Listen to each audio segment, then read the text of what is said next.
Bonsoir à tous, ravi de vous retrouver pour cette première édition complète de la soirée sur Al-Oula. Voici les titres de l'actualité.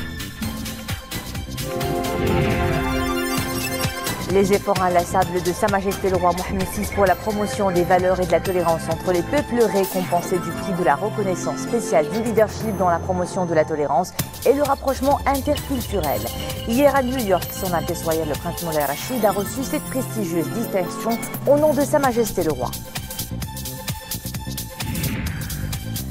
La première plateforme de cloud computing basée sur un site 100% marocain, une première en Afrique francophone avec l'ambition de positionner le royaume en tant que hub technologique régional.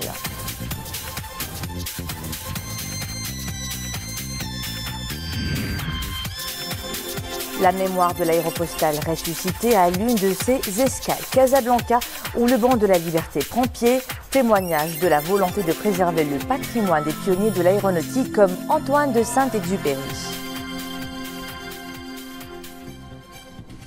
Mais d'abord, ce message de félicitations adressé par Sa Majesté le Roi Mohammed VI au gouverneur général de la Fédération de Saint-Christophe et Niévé Samuel Tapley-Seyton à l'occasion de la fête de l'indépendance de son pays. Le leadership visionnaire de Sa Majesté le Roi pour la promotion des valeurs et de la tolérance entre les peuples récompensé du prix de la reconnaissance spéciale du leadership dans la promotion de la tolérance et le rapprochement interculturel.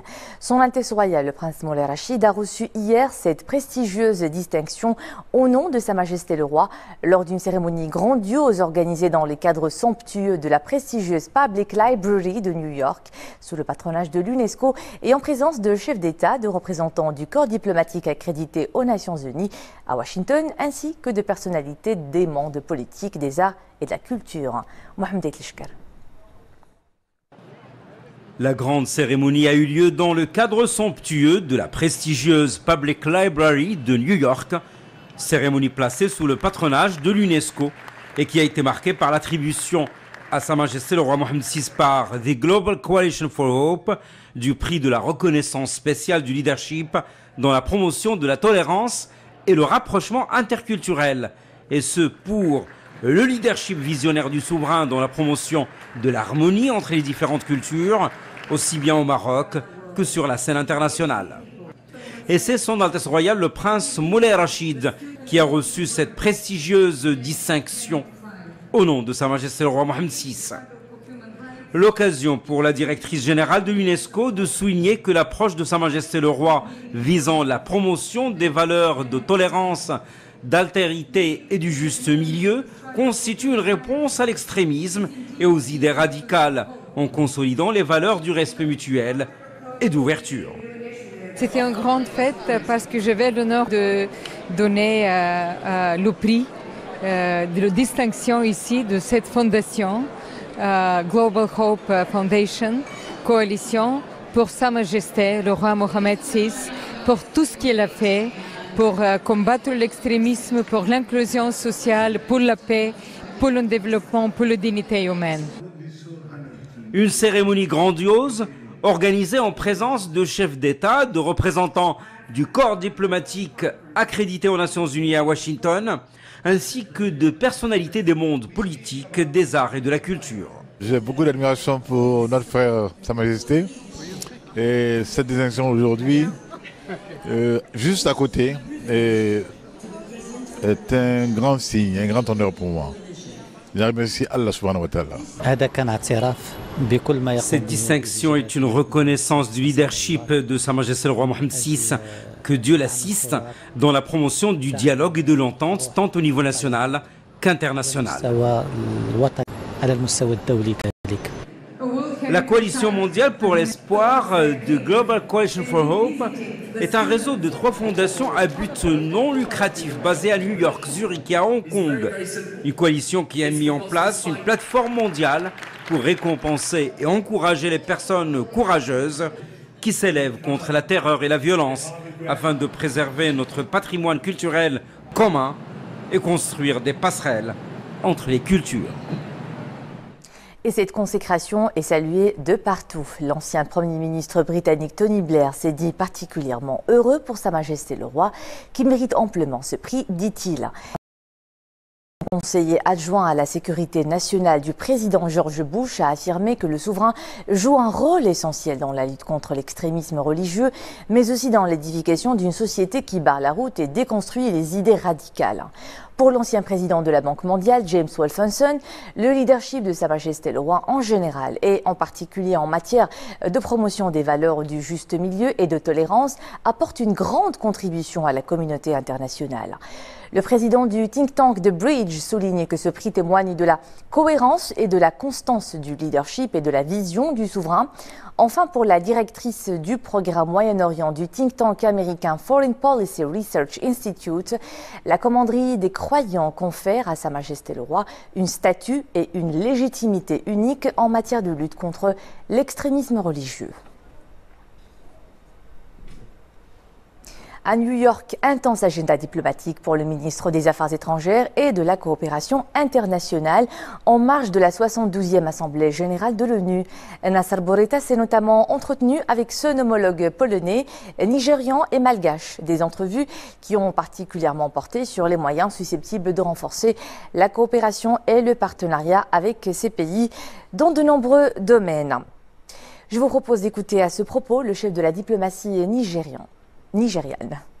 Je viens de rencontrer le ministre des Affaires étrangères du Maroc et puis il nous avait fait vraiment un tronc d'horizon de notre coopération et tout se va vraiment très bien et on espère que très bientôt le président du Nigeria va visiter le Maroc pour rencontrer le roi et il faut dire que le roi vraiment a manifesté de grands soutiens au Nigeria et à notre président et nous sommes vraiment très reconnaissants.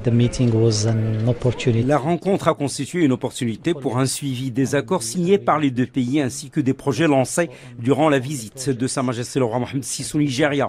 Elle a été également une opportunité pour discuter au sujet de questions régionales, africaines ou en relation avec le monde musulman, ainsi que de questions de coopération multilatérale.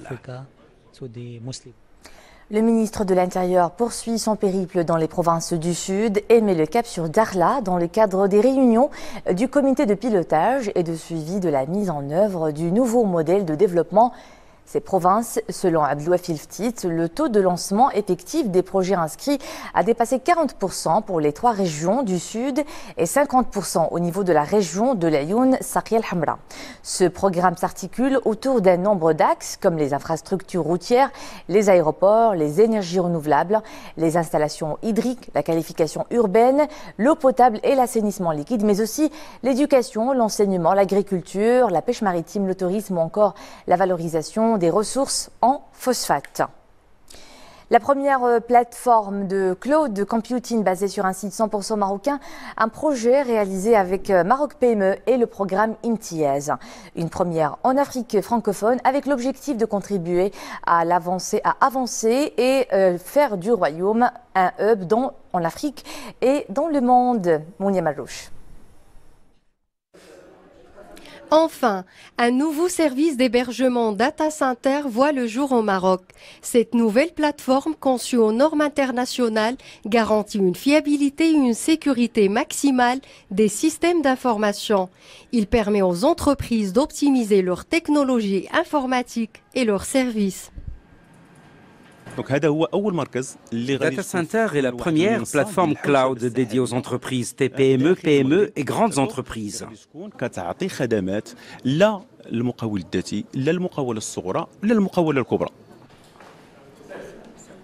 Ce projet est le couronnement des 20 ans d'expertise et de savoir-faire d'ingénieurs marocains. Ils ont œuvré pour la conception et la réalisation de ce centre de données conçu selon les standards internationaux. Data Center est 100% marocain. Il est géré et administré par 70 ingénieurs marocains et un Tchadien. C'est un projet qui permettra au Maroc de servir de trait d'union entre l'Afrique et l'Europe. Ce projet est la première réalisation d'un groupe marocain spécialisé dans la technologie informatique et portant sur la création de data centers au Maroc et en Afrique.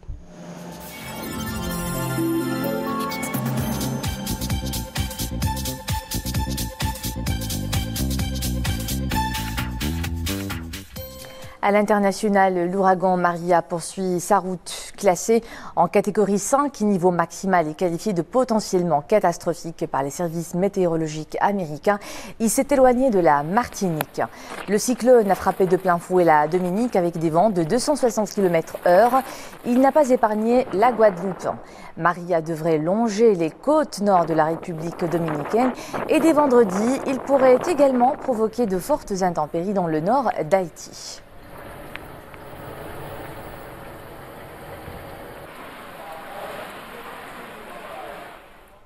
Et alors que ces îles se préparent au pire, l'ouragan José devrait éviter la Floride et remonter vers le nord en longeant la côte est des États-Unis.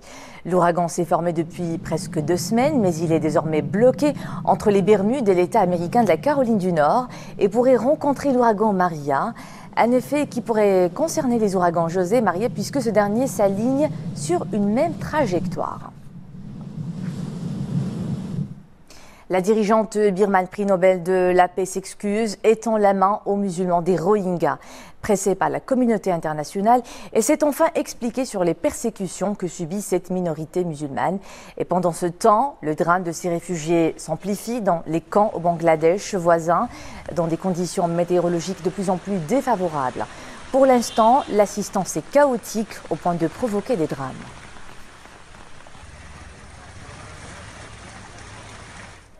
Une imposante statue de l'ingénieur soviétique Mikhail Kalachnikov, inventeur du légendaire fusil d'assaut qui porte son nom, est inaugurée à Moscou.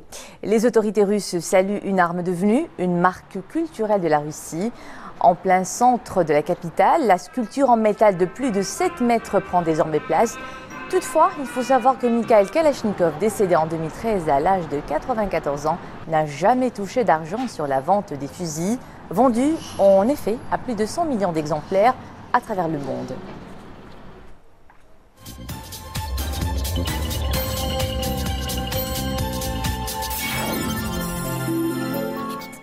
Dédié à la mémoire de l'aviateur Antoine de Saint-Exupéry, le banc de la Liberté prend pied à Casablanca.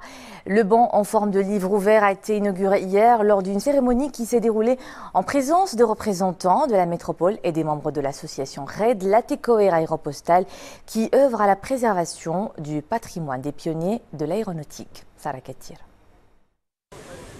Le banc sculpture de la culture dédié à Antoine de Saint-Exupéry est désormais installé sur la place Mohamed V à Casablanca.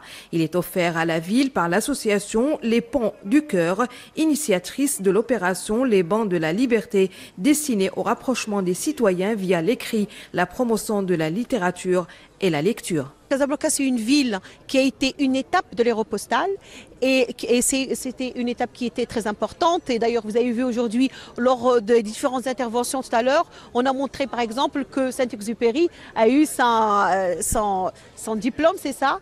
Son brevet de pilote à Casablanca. Et ceci montre la place de Casablanca dans ce domaine-là. L'objectif de ce banc, c'est de faire la promotion de l'écrit, d'être un symbole qui a pour objectif de rendre hommage aux pionniers de l'aéropostale, des lignes aériennes de Latécoère et Aéropostale, ces gens qui ont risqué leur vie pour simplement transporter des lettres d'amour entre la France, entre l'Afrique et bien sûr entre l'Amérique du Sud. À l'instar des autres bancs de la culture, celui de Casablanca est également marqué d'un code dont l'activation par le biais d'un smartphone permet d'accéder au contenu culturel du site Les Bancs de la Liberté, qui contient des écrits d'écrivains reconnus ou en herbe partagés avec toutes les communes partenaires. Et c'est ici que nous nous quittons. Merci à vous de nous suivre à 21h. L'info est de retour en compagnie de Nadia Elmouden. J'aurai le plaisir de vous retrouver demain à 19h.